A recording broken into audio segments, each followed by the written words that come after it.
transition as soon as the Welch band has completed their part of the program. I have a few thank yous, if you could just bear with me. So this is an amazing event. It encompasses 2 days, and there's a tremendous amount of work that happens to put this together. So the first person I want to thank is our coordinator this year. It's Courtney Ridge, and Courtney is a second-year DMA student, and she really had a heavy lift in terms of organizing this event. So I want to thank Courtney Ridge, also our team of TAs, band teaching assistants. We're here all weekend and working earlier to make sure that everything was put together so the students and the directors had just a very smooth, enjoyable weekend. I also want to thank the rest of our band faculty here at Iowa, that'd be Dr. Eric Bush, who just conducted that Carl King Gala, and then Dr. Nick Miller, who's our assistant director of bands, associate director of the Hawkeye Marching Band. He helped facilitate a lot of the percussion that you're hearing and seeing this weekend. I also want to thank our percussion assistants. We had 2 undergraduate students helping us this weekend. Peyton Flynn and also Drew Hansen helped out with the percussion sections in both bands. So it takes a village, as the saying goes.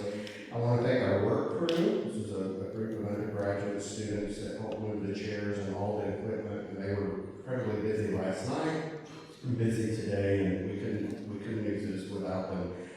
The UI Applied faculty, they had master classes yesterday morning. That was the very first event of the day after registration. So all these students got to work with our applied faculty for an hour in master classes.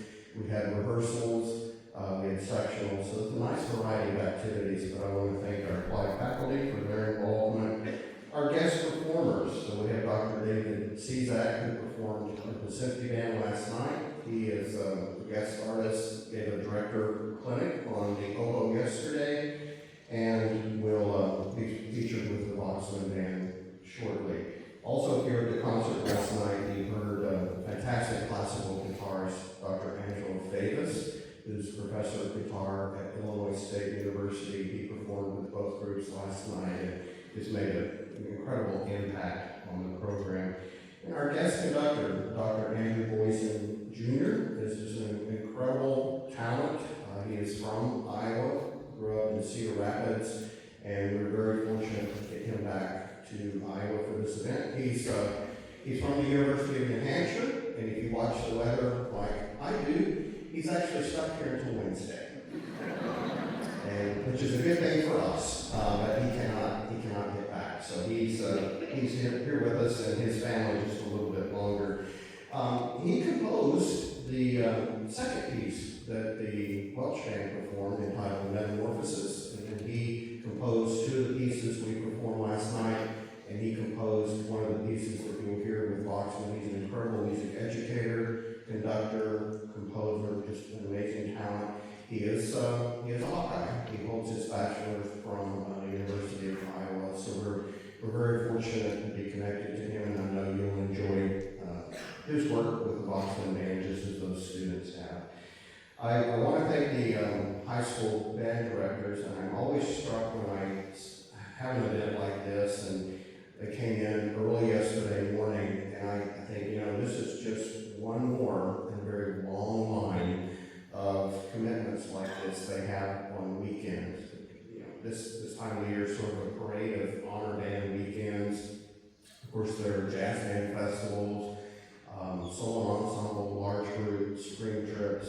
These folks have very difficult jobs, and not enough of their jobs involves music making, and they just do a lot of things to support their students. I think they go well beyond the call of duty. So my high school colleagues, please stand so we can thank you for what you do.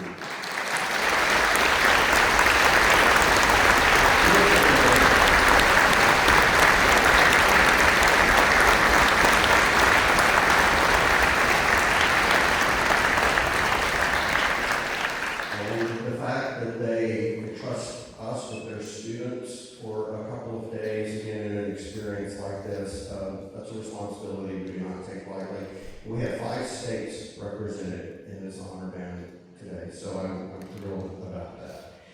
I also want, of course, course, to thank the parents, the guardians, those folks that drive the students to lessons, the band practice. It's ongoing, and the students would not flourish without that encouragement and support at home. So if you're a parent or guardian, stand so we can thank you for your encouragement of these musicians.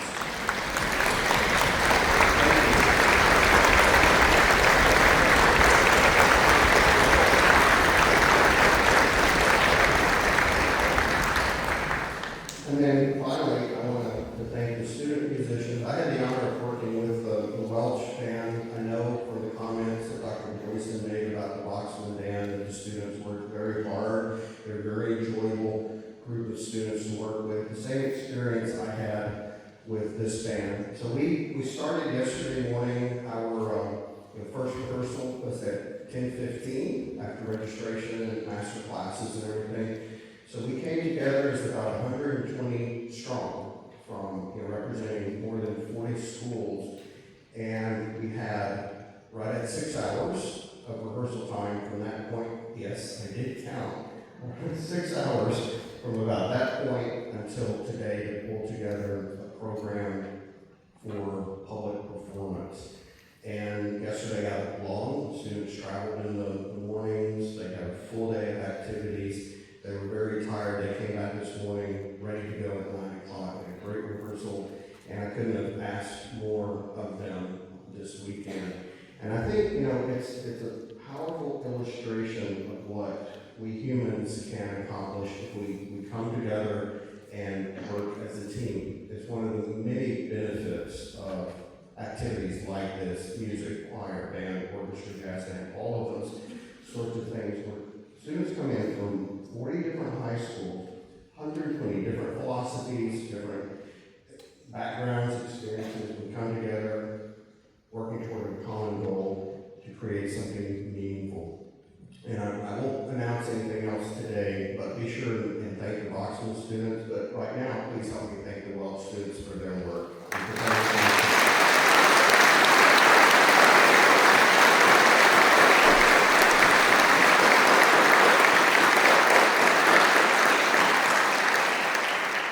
They're a little tired, their lips are hurting, so maybe some ice cream on the way home. I think they would appreciate that.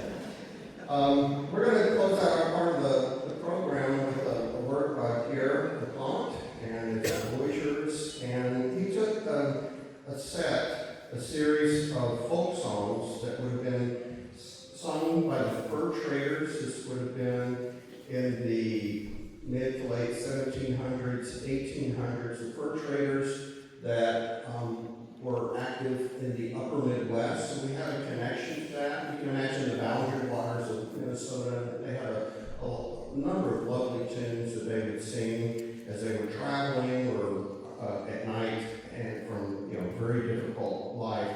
And so this is in 3 movements, and we hope you enjoy it. It's a lovely piece. And then we'll make a quick transition and we'll get the Boxman band out. So you've been a terrific audience, so thank you for being here.